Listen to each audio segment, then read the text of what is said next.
Narad news daily bulletin, खबरें आपके आसपास की, अब आपके मोबाइल पर। जस्सोवाला और खुशालपुर दो ग्राम सभाओं में कब्रिस्तान की भूमि चयनित करने को लेकर हुआ विवाद।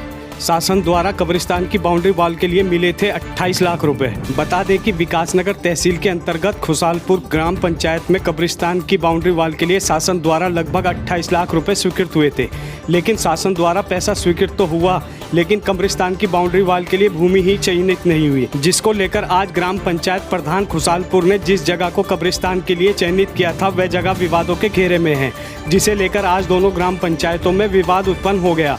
मौके पर पहुंचे तहसील कानूनगो ने जांच पड़ताल में पाया कि जो जगह चयनित भूमि कब्रिस्तान के लिए थी वह भूमि कहीं और ही निकल रही है। वहीं जस्सोवाला ग्राम पंचायत के प्रधान का कहना है कि उक्त भूमि जो खुशालपुर प्रधान अपना बता रहे हैं वह भूमि जस्सोवाला की है, इस भूमि पर कब्रिस्तान नहीं बनने देंगे, जिसकी शिकायत लिखित में उन्होंने विकासनगर उप जिलाधिकारी को की है। वहीं कानूनगो का कहना है कि 2015 में ग्राम पंचायत के द्वारा ही प्रस्ताव पारित हुआ था कि खुशालपुर गाँव में कब्रिस्तान बनना है, जो कि अभी तक रेवेन्यू रिकॉर्ड में कब्रिस्तान दर्ज नहीं हुआ है। सोचने वाली बात यह है कि जहां कब्रिस्तान है ही नहीं वहां की बाउंड्री वॉल के लिए पैसा कैसे स्वीकृत कर दिया गया है। हाँ, ये इसका सीमांकन हो रहा है। इसमें कब्रिस्तान इन्होंने यहाँ पे एक प्रस्ताव लगाया।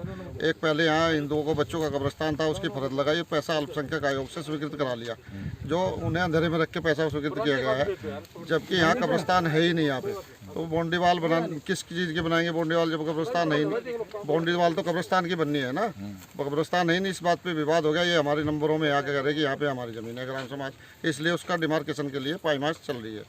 इसके बारे में हम सीमांकन कराना चाहते हैं अपनी ग्राम पंचायत का ना, ये हमारी ग्राम पंचायत का सीमांकन हो जाए, हमें पता चल जाए हमारा कहाँ पे हमारा बैठा सीमांकन। बताया जा रहा है कि पैसा रिलीज हुआ है शासन से। पैसे का ऐसा कोई अभी हमें कोई आदेश नहीं है, नहीं हमारे पास कोई ऐसा लेटर आया है अभी, इसके बारे में हम कुछ नहीं कहना चाहते। तो इसमें ज़मीन दी थी कब्रिस्तान के लिए 2015 में प्रस्ताव किया था ग्राम सभा ने। अभी तक रेवेन्यू रिकॉर्ड में वो कब्रिस्तान के नाम पे दर्ज नहीं हो पाई है। ऊपर से मुख्यमंत्री घोषणा के अनुसार जो है, माननीय मुख्यमंत्री घोषणा के अनुसार कब्रिस्तान की बाउंड्री के लिए जो कोई पैसा सैंक्शन हुआ है। कौन सी ग्राम सभा में? ये खुशालपुर में, इस्लाम नगर में। तो अभी रेवेन्यू रिकॉर्ड में ये भी कब्रिस्तान नहीं हो पाया है।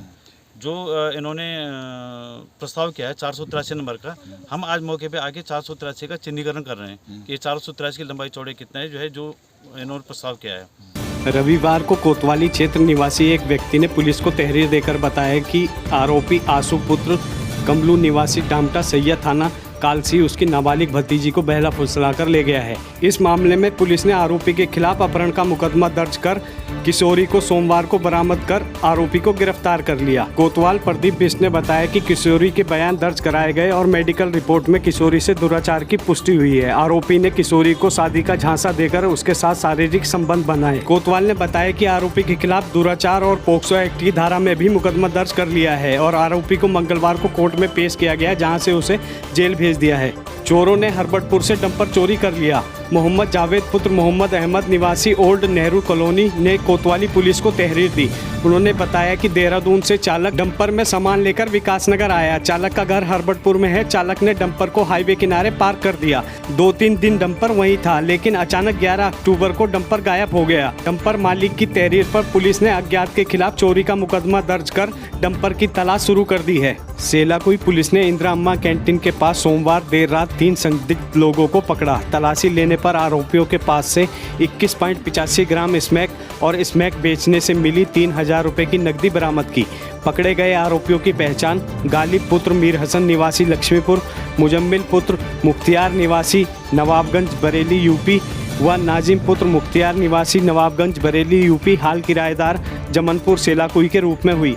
पुलिस ने गिरफ्तार आरोपियों के खिलाफ NDPS एक्ट में मुकदमा दर्ज कर जेल भेज दिया है। एक ही संकल्प कांग्रेस ही विकल्प अभियान में कांग्रेस के जिला अध्यक्ष ने नवाबगढ़ में ग्रामीणों के साथ चर्चा की। ग्रामीणों को संबोधित करते हुए उन्होंने कहा कि भाजपा सरकार के पास विकास की स्पष्ट सोच नहीं है। प्रदेश का विकास सिर्फ बयानों और जुमलों पर ही हो रहा है। उन्होंने कहा कि महंगाई की मार से आम आदमी परेशान है, लेकिन सरकार का ध्यान शराब खनन और भूमाफियाओं को फायदा पहुंचाने में लगा हुआ है। उन्होंने कहा कि प्रदेश में विकास की गति को शुरू करने के लिए कांग्रेस की सरकार का गठन होना जरूरी है। इस दौरान उन्होंने ग्रामीणों से कांग्रेस का हाथ मजबूत करने की बात कही। इस मौके पर शहर अध्यक्ष संबी प्रकाश, प्रदेश सचिव सलीम अहमद, क्षेत्र पंचायत सदस्य नितिन वर्मा, हर्षुल शर्मा, असद खान, नौशाद अली, रिंकू कन्नौजिया आदि मौजूद रहे। उत्तराखंड में कोरोना से फिलहाल राहत है। मंगलवार 19 अक्टूबर की शाम को स्वास्थ्य विभाग की ओर से जारी रिपोर्ट के अनुसार प्रदेश में 24 घंटे के भीतर 6 नए कोरोना संक्रमित मिले। इस अवधि में किसी की मौत नहीं हुई। इस दौरान 7 लोग स्वस्थ हुए। प्रदेश में एक्टिव मरीजों की संख्या अब 175 हो गई है।